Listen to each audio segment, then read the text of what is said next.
Bismillahirrahmanirrahim. Assalamualaikum warahmatullahi wabarakatuh. Yuk, sekarang kita belajar salah satu tools yang akan digunakan di medan elektromagnetik atau di elektromagnetika dasar, yaitu vektor. Nah, vektor ini karena berkaitan dengan besar dan arah, maka tidak akan pernah lepas dari yang namanya sistem koordinat. Sistem koordinat ini berkaitan erat dengan tata kelola ruang. Ya. Nah, mengapa kita perlu membahas vektor dan sistem koordinat?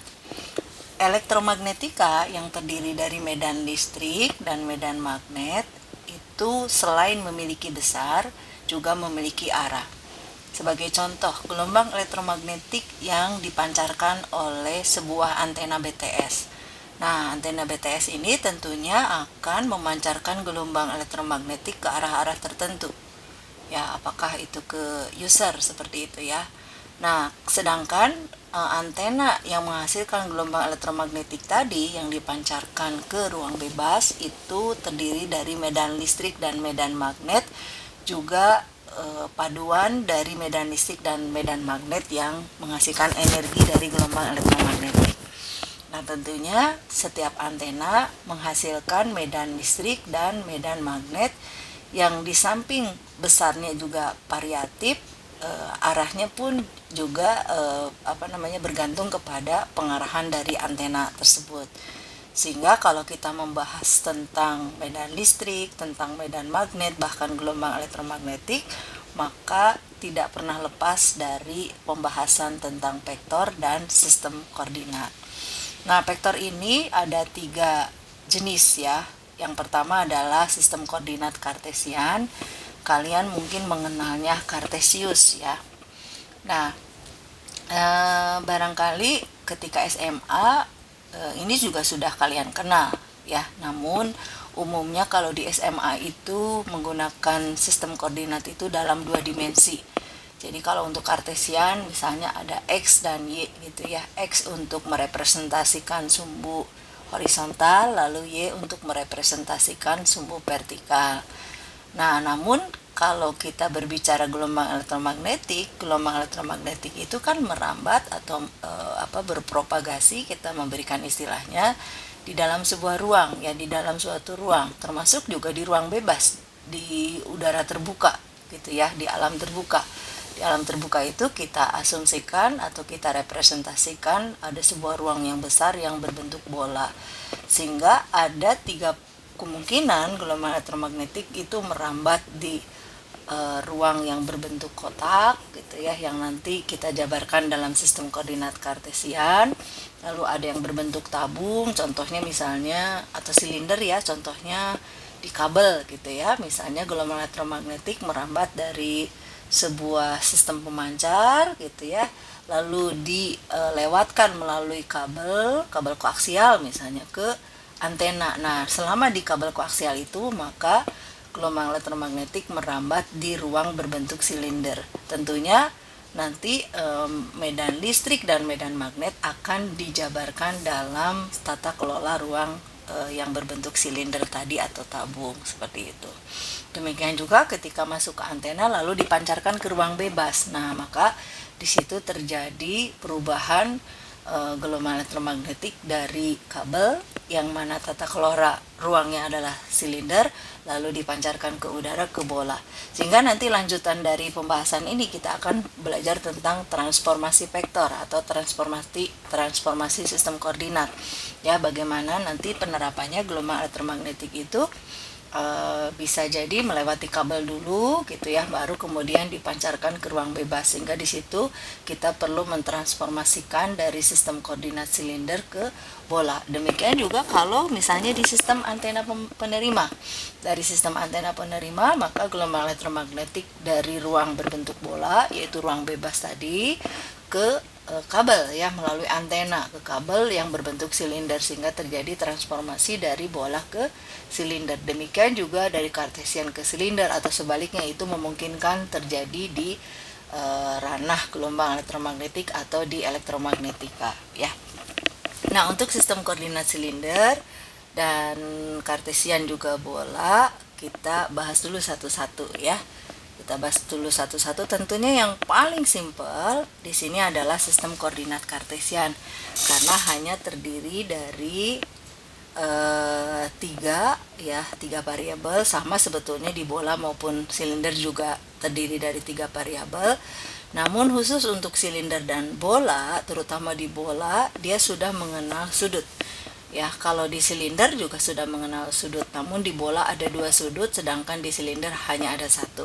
Jadi kalian bisa bayangkan kalau kita mengelilingi sebuah silinder atau sebuah benda berbentuk tabung, maka di situ akan ada sudut, ya, yang nanti kita namakan sudut pi gitu. Namun di bola tentunya selain jari-jari ada 2 sudut, ada sudut yang di horizontal, ya, lalu ada sudut yang dia perubahannya di arah vertikal seperti itu. Oke, kita bahas dulu satu-satu yang sistem koordinat kartesian, ya. Jadi di sini kita bahas dulu sistem koordinat kartesian. Nah, sistem koordinat kartesian ini kalau kita gambarkan, ya, di sini bahwa kotak, ya, kalau kotak itu berarti kalau kita bongkar ke dalam garis maka akan terdiri dari 3 garis gitu, ya, 3 sumbu kita menyebutnya. Kalian bisa bayangkan, ya, di sini ada sumbu X, lalu ini ada sumbu Y, lalu ini ada sumbu Z, ya, dimana berarti yang ke bawah kalau kita panjangkan, yang ke bawah ini minus Z, yang ke samping kiri ini adalah minus Y, yang ke dalam ini adalah minus X.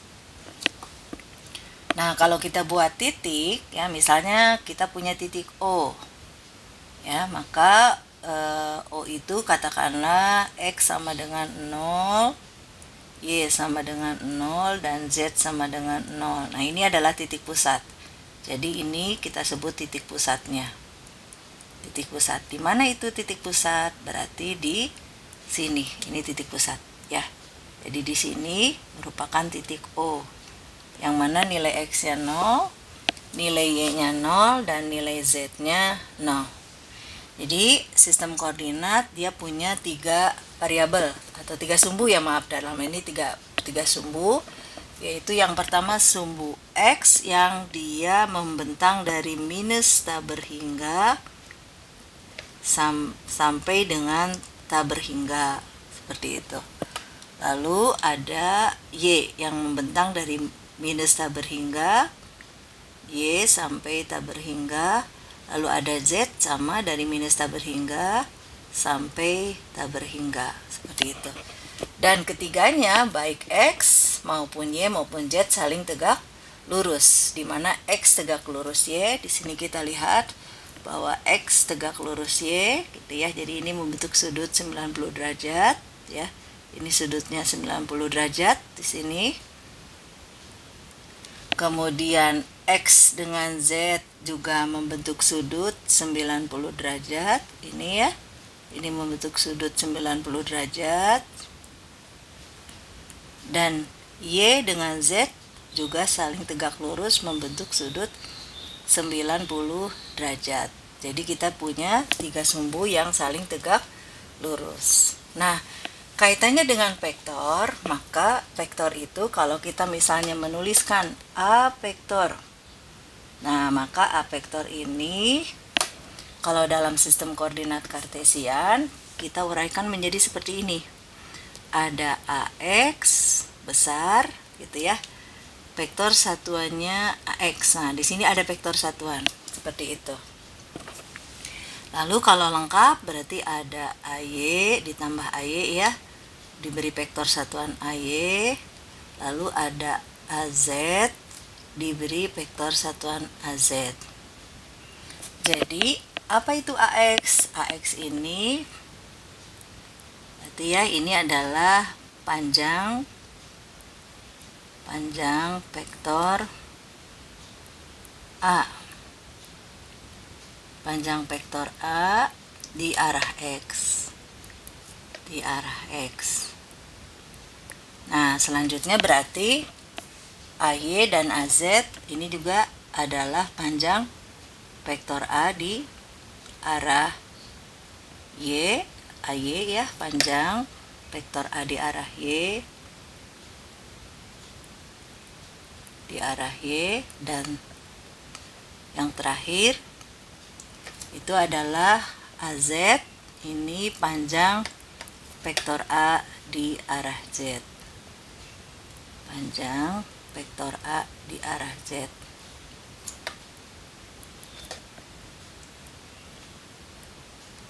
Nah, seperti itu. Lalu kita punya vektor satuan. Jadi ada AX kecil pakai topi. Nah, seperti ini. Ini adalah vektor satuan. Vektor satuan di arah X. Di arah X.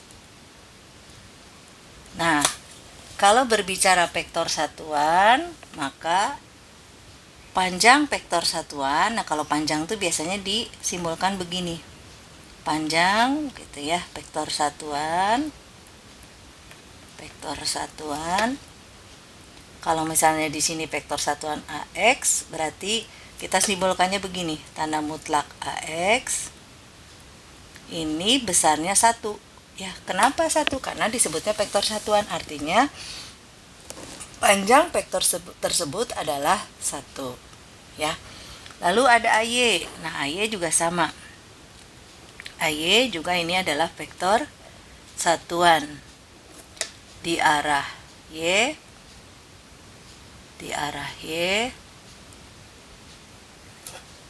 dan AZ itu adalah vektor satuan di arah Z. Vektor satuan di arah Z.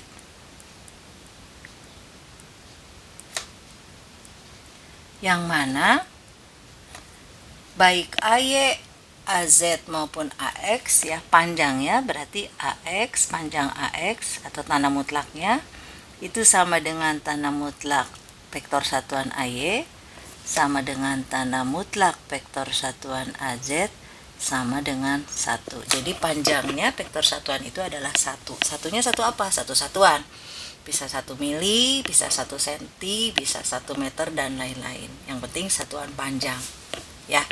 Nah, sehingga kalau kita kembali ke gambar, vektor satuan ini di sini berarti di masing-masing sumbu ada vektor satuan yang mewakili arah. Jadi di sumbu X ini ada vektor satuan, kita tulis ya, kelihatannya yang merah ini panjangnya 1.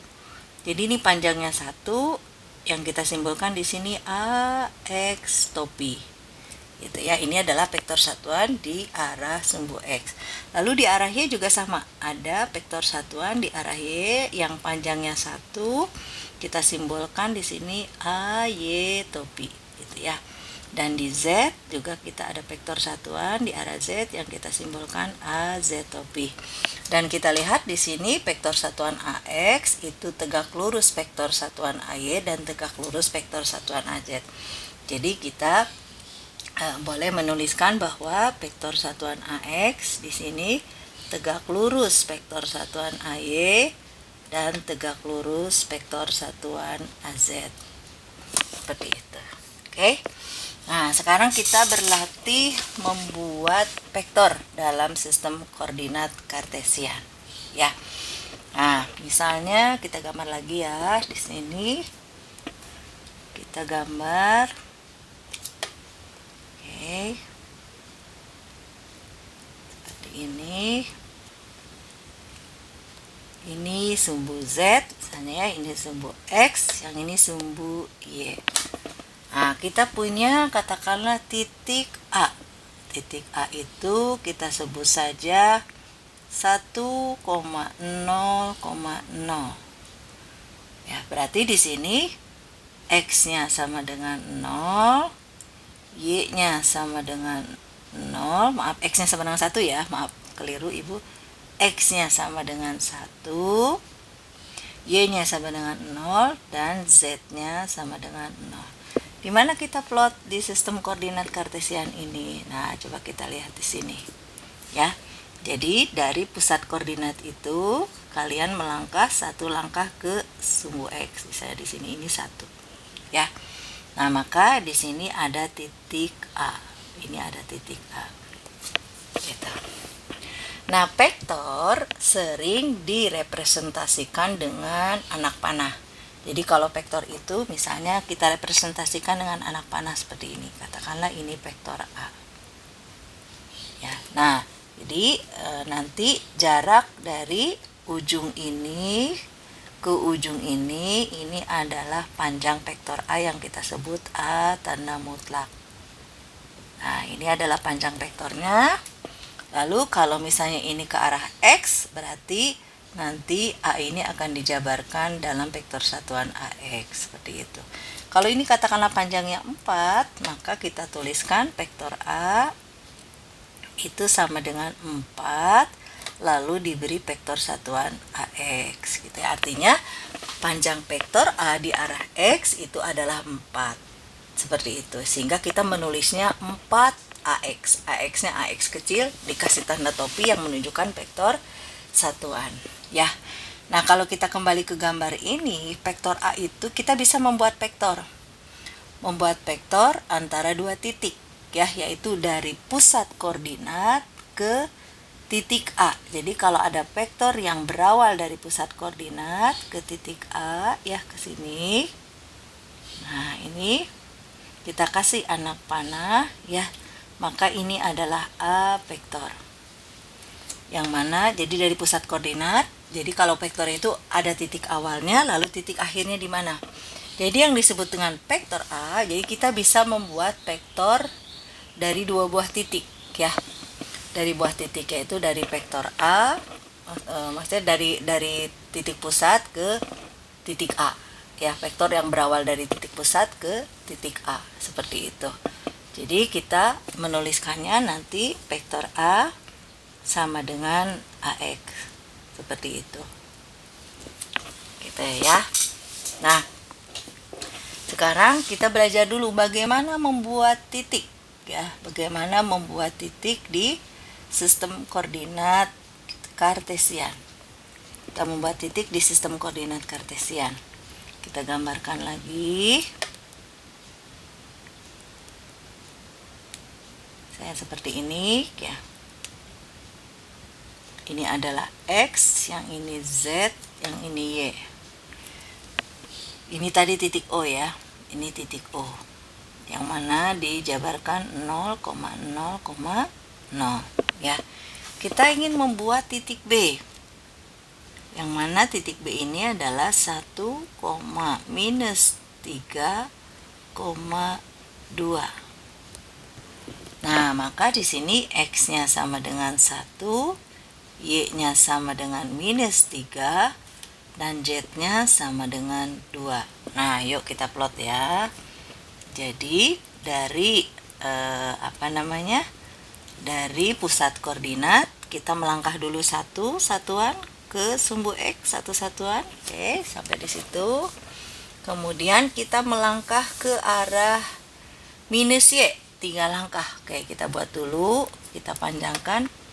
Di sini ada minus Y, ya. Nah, kita melangkah 3 langkah ke minus Y. Jadi kalau negatif itu menunjukkan bahwa langkah kita ke arah sumbu yang negatif. Nah, karena di sini minus 3 berarti 3 langkah ke arah minus Y. Jadi yang ini adalah minus Y. Nah, kita melangkahkan 3 langkah, 1, 2, 3, gitu ya. Nah, maka kalau kita buat titik ini garis putus-putus, gitu ya, yang menghubungkan ini tegak lurus sumbu X, lalu ini tegak lurus, bukan tegak lurus, sejajar ya, sejajar dengan sumbu Y, gitu ya, atau minus Y. Maka di sini kita punya titik yang baru. Nah, di sini kita punya titik yang baru. Ini. Kita punya titik yang baru.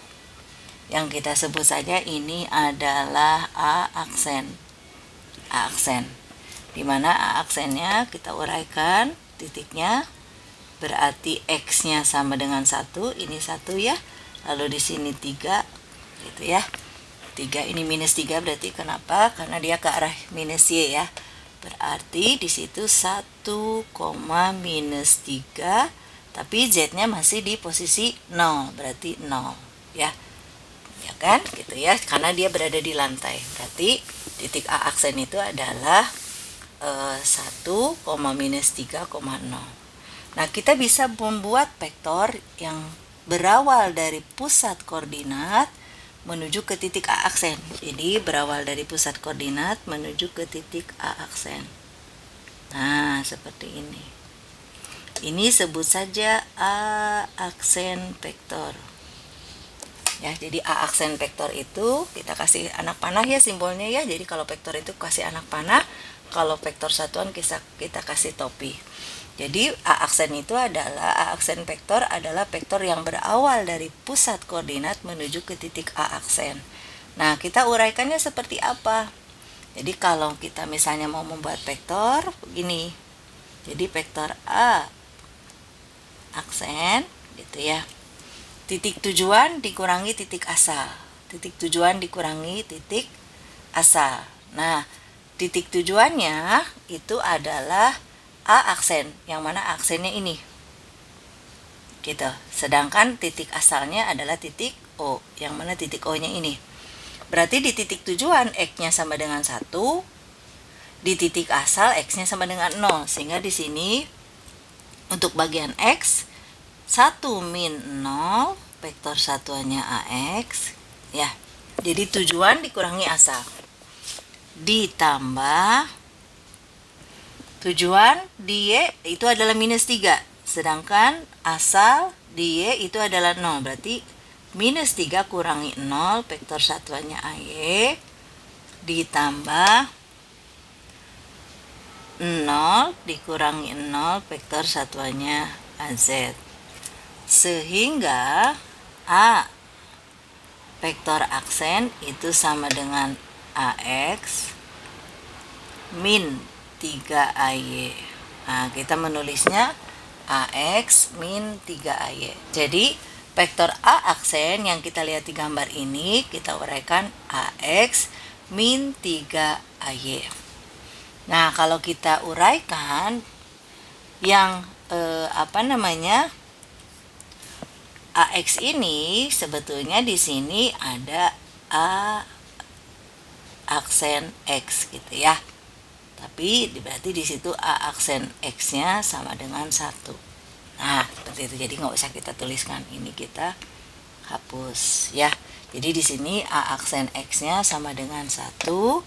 Lalu A aksen Y-nya sama dengan minus 3. Lalu A aksen Z-nya sama dengan 0. Jadi kalau kamu punya vektor ya, kalau kalian punya vektor A vektor aksen itu adalah AX min 3AY, berarti panjang vektor A aksen di arah sumbu X adalah 1. Lalu panjang vektor A di arah minus Y itu adalah 3, maka kita menulisnya A aksen Y sama dengan minus 3, itu berarti arahnya di arah minus Y gitu ya. Lalu panjang vektor A di arah Z itu adalah A aksen Z sama dengan 0 ya. Sehingga A aksen kita tuliskan vektornya AX min 3AY seperti itu. Oke.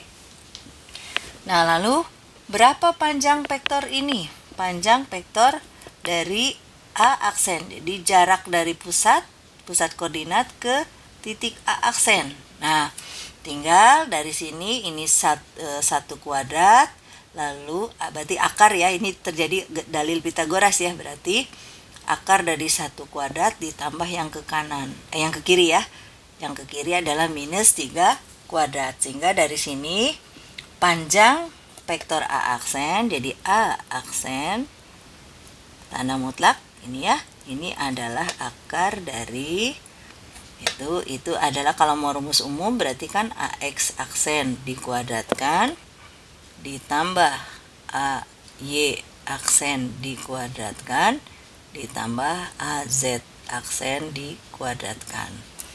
Ya, karena AX aksennya adalah 1, berarti ini 1 kuadrat, lalu AY-nya adalah minus 3 dikuadratkan, sedangkan AZ-nya itu adalah 0. Ya, berarti yang ini akar 10 dalam satuan panjang misalnya ya. Apakah mili, senti, ataukah meter dalam satuan panjang. Seperti itu.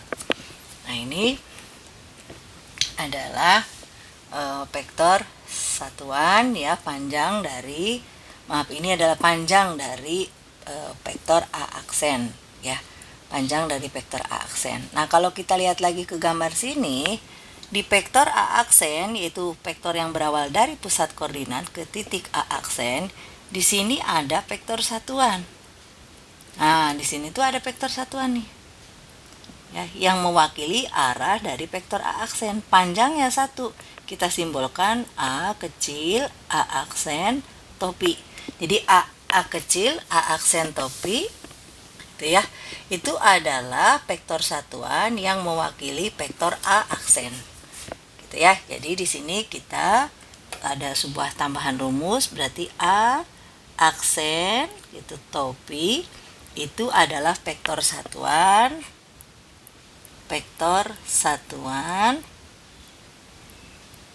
di arah vektor A aksen, di arah vektor A aksen ya. Jadi di arah vektor A aksen seperti itu ya. Dan ini kita cari rumusnya, A kecil A aksen tanda topi ini merupakan vektor A aksen dibagi dengan panjangnya, vektor A aksen ya.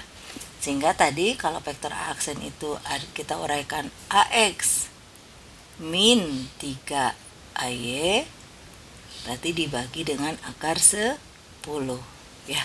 Sehingga vektor satuan di arah vektor A aksen berarti 1 per akar 10 AX min 3 per akar 10 AY gitu. Nah, bisa ya. Ini adalah vektor satuan dari arah vektor A aksen ya. Sedangkan A kecil A aksen itu adalah vektor satuan tadi ya di arah vektor A aksen. Lalu panjang vektornya itu adalah akar 10, sedangkan vektor A aksen sendiri kita uraikan AX min 3 AY seperti itu. Oke. Lalu sekarang bagaimana membuat titik B? Yang tadi titiknya adalah 1, minus 3,2. Berarti dari titik A aksen, kalau titik A aksen kan tadi bergerak 1 langkah ke arah sumbu X, lalu bergerak 3 langkah ke arah sumbu minus Y kan. Nah, kita dapat titik A aksen. Maka untuk mendapatkan titik B, kita bergerak 1 langkah ke atas ya. Kita bergerak 1 langkah ke atas ini. Nah, ini misalnya ya, ini kita bergerak, nah ini kita di sini ya. Kita bikin kotak sampai ke titik minus 3 gitu ya. Lalu ini kita sambungkan ke sini ya. Jadi kita bikin kotak aja. Nah, kita bikin kotak di sini sampai X sama dengan 1, lalu seperti ini.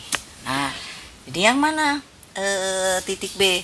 Titik B itu X sama dengan 1, Y sama dengan minus 3, dan Z sama dengan 2. Berarti di sini ya. Nah, ini adalah titik B. Jadi titik B ini X-nya 1, Y-nya minus 3, sekarang Z-nya 2. Ya, karena dia dari titik A aksen, yang mana A aksen itu adalah 1, minus 3,0, naik 2 langkah ke arah sumbu X. Ya.